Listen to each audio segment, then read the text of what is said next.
Cam Underwood joining us from State of the U to talk Miami football. The Canes with a 52-30 win over Toledo after taking 3 weeks off because of Hurricane Irma. So we talked about the important stuff, meaning lives and to a lesser degree property. But Cam, obviously there's a football portion of this where you go from January to the first week of September anticipating what this team is capable of doing. The players, the coaches gearing up. They're very much creatures of habit, needing to stay on schedule, and suddenly their life is in upheaval. So again, putting the important stuff to the side that we addressed, there's football to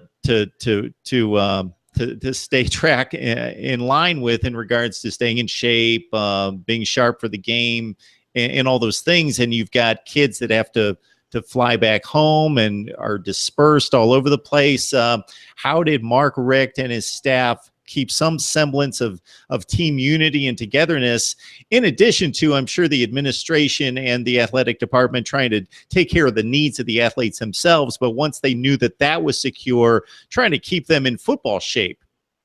Yeah, and that was the challenge. Obviously, just like I was concerned about my personal safety and the property and those things. So too were the players, because a lot of them are from Florida. So you're talking about Mark Walton, who went to Booker T. Washington in the city of Miami, and has a daughter, and you have a massive hurricane coming this way. You're not going to be thinking about football, and rightfully so. So when the team finally did come back and reconvene, there was some rust, and I think you saw that at the beginning of the Toledo game. The team, went to Orlando. They did evacuate some people. The basketball team, evacuated to Atlanta. Some people went to Orlando from the football team, but then they had everybody go there just while, again, Coral Gables was without power and, still things like that. Infrastructure-wise on campus, were not in 100% working order. That's where Miami practiced last week, was at the ESPN World of Sports in Orlando. So, just getting back into the swing of things, and you just saw it took a little while. And in the game, that was borne out because, like you're talking about, everybody was not in 100% tip-top shape.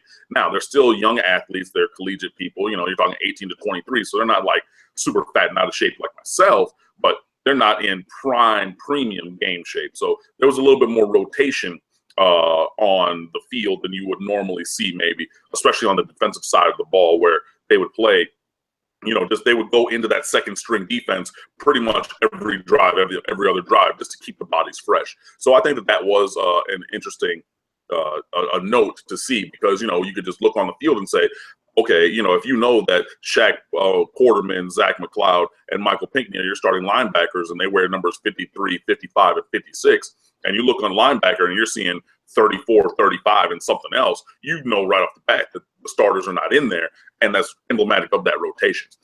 So I think that was the biggest thing. But yeah, really just tried to come together as a football team and as a family to focus on moving forward to play the game. But it did take a little bit of time to shake that rust off, and I think you saw that in the second quarter of the game against Toledo, where Toledo outscored Miami 16-0 and then took that 16-10 halftime lead based upon that quarter.